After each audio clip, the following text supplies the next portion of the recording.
your host, Paige Ryans, and today we are talking about the Garden State Film Festival. We are in our 24th year.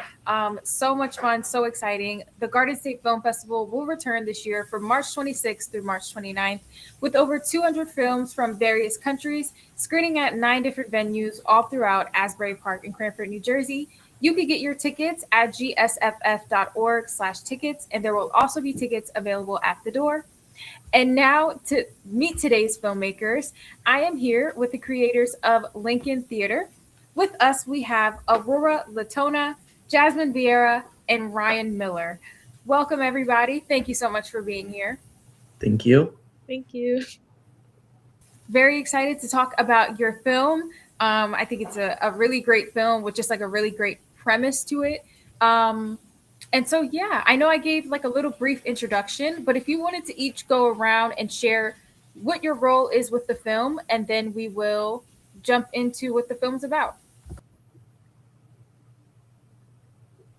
We could start. Okay. Yeah. Okay, sorry. I'll just go. So for like what our roles were, honestly, me and Jasmine, we were both co-directors, so we had the same amount of stuff to do. But so we got together, we got all the information that we needed, we went and did interviews, got any B-roll that we needed. I know there's other stuff to do that we had to do, but I'll let Jasmine explain that part. We also handled editing, trying to get like a bunch of stuff together, like what's it called? Their lower thirds. We edited a bunch of Canvas stuff as well. And yeah, that's all I got on top of my head. Yeah, I'm Aurora and Jasmine's broadcasting teacher, so I was just there to support and help with some scheduling. They went to their local public library, interviewed the library director, so just help with some logistics, organizing that stuff, and help them make sure they're on a good timeline. But they did all the work. Very nice. Very nice. Well, thank you. Thank you for sharing that. And can you tell us a little bit about Lincoln Theater? Aurora. Oh, sorry. No. Okay. Well, for Lincoln Theater, I know that personally, I was way too young to really remember having too many memories with it, but still, I was old enough to remember going to the theater and seeing like things like Frozen 2 or like I don't know, like random movies like that. Like we would go and see them with my family. So when we were talking about this competition and things to do, this just came to our head of like this is something that was important at some point in our town. So we wanted to find a way to incorporate it into this competition. Jasmine. So I unfortunately was not here when this theater was open. I did not live here, but it is something that you walk past by and there's a bunch of posters, a bunch of names up there, but it's abandoned and there's not much in there. You can't visit anymore. But I heard and from all these interviews that it's a great theater, that it was a fun environment for locals and it made like a whole community sense. So it's great to shout it out a little bit. Yeah, that's awesome. And that kind of answered my next question was just going to be like, have you seen a film at the Lincoln Theater? But I guess I'll kind of reword it into say like the general, like, so essentially the documentary just tells a story about a theater that is, I don't know if I'm like, it's about a theater that is closing or it closed.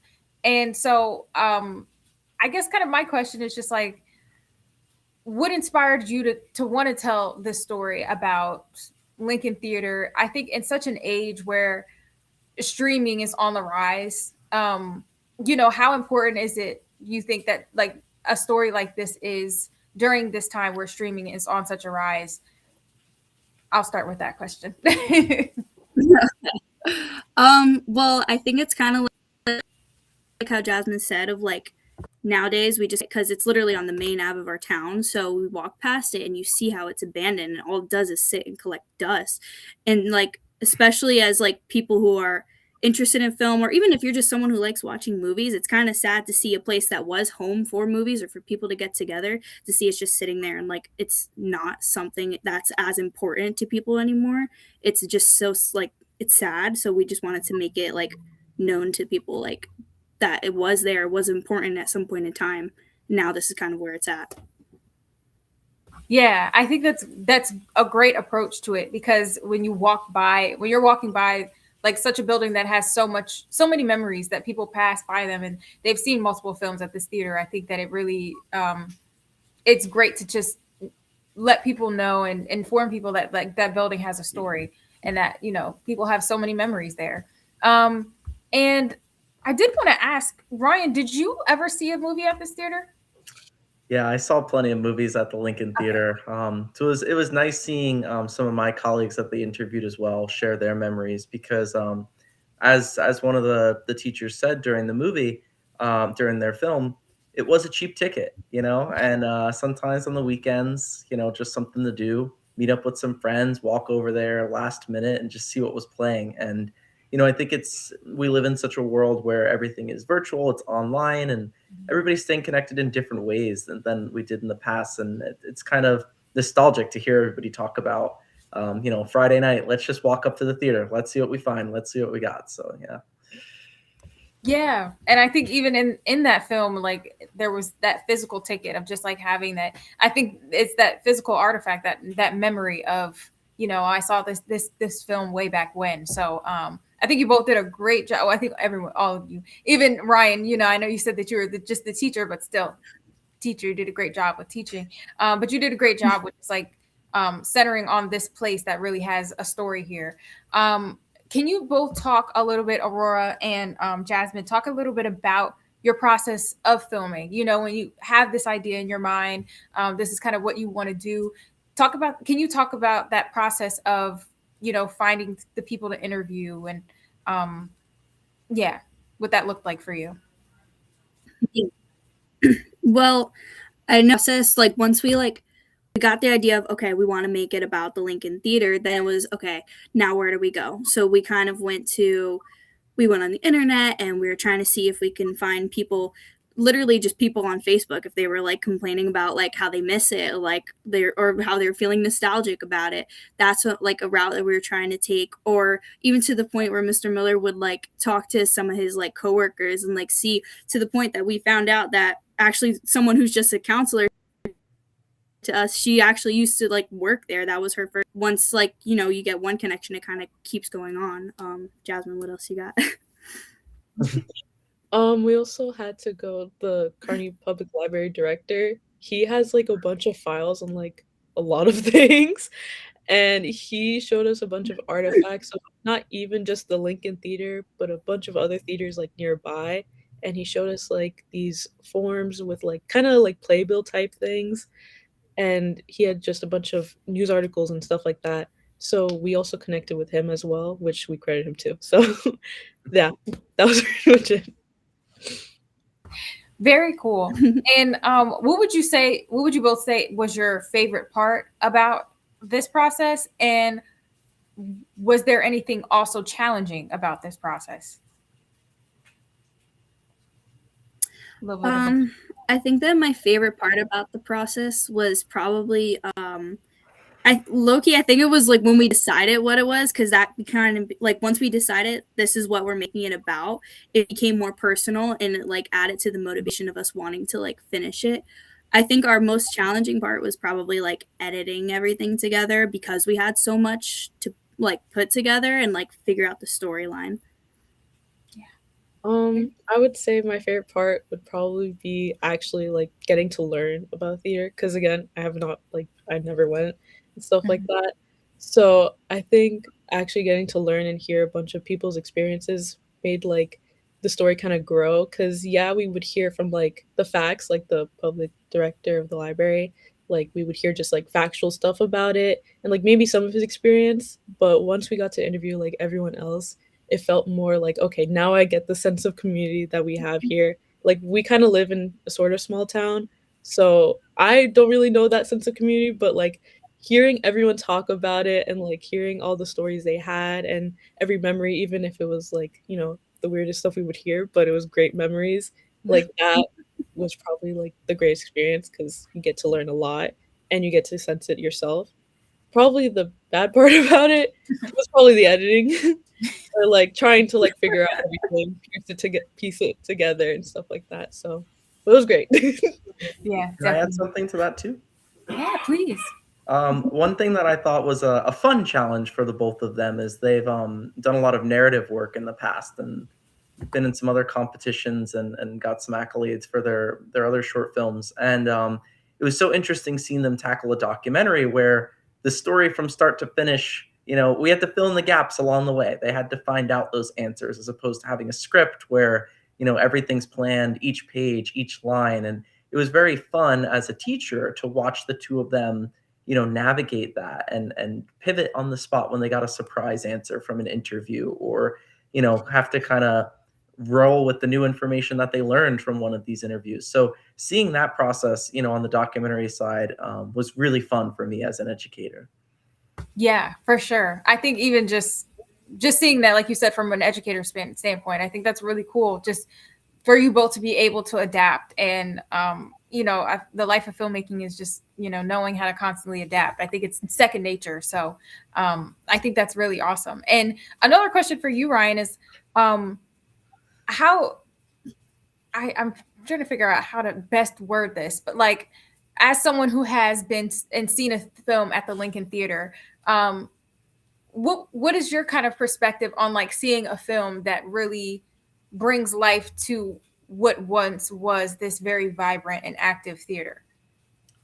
Yeah, that's a great question. I think a lot of it for me, as Aurora and Jasmine both mentioned, this property has been sitting since 2015, since the theater closed down. So over a decade of, you know, uh, lost in time, I guess, stuck in time. Whatever was showing at that time, still up on the marquee, posters still up. And I think it kind of goes against this idea of complacency that you might find with, oh, nobody wants to do anything with this building. Nobody wants to transform it into anything. Nobody wants to try to revitalize it. But I think there are a lot of people out there that do have that desire. And as some of their interview subjects mentioned, the town's been doing a better job of hosting movie nights outdoors and bringing people together. And, I hope that some awareness gets raised with this documentary that they've made and gets those conversations started again because it wasn't from a lack of interest that the theater closed down. So it would be cool to see this start some conversations about that as well. Yeah, I think that's a great point. And I really do think that this is a great way to open those conversations, especially to the people currently that have also like just been to this theater once and really, hold so many memories there. And actually, Ryan, you answered my next question. So I guess I will, for Jasmine and Aurora, like, what do you both hope, like, as the directors, co-directors of this film, what do you hope that people from Kearney and audiences in general take away from watching this film? I mean, it's kind of like how Mr. Miller said of like now, like sometimes like the town will put together things where we like gather outside and we watch movies. Like I think they watched Wicked at some point in a park. Like so you can see that there is an interest in the town, that we still have that love for watching films together as a community. So I would hope that our film could bring that back of like showing the appreciation for it maybe to the next level of, like he said, of getting it to be more of a conversation again.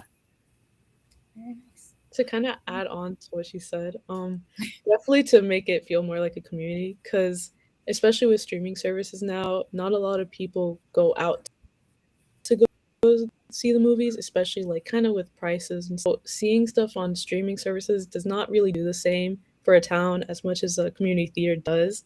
And bringing that back would very much like kind of make a more happier environment, I would say.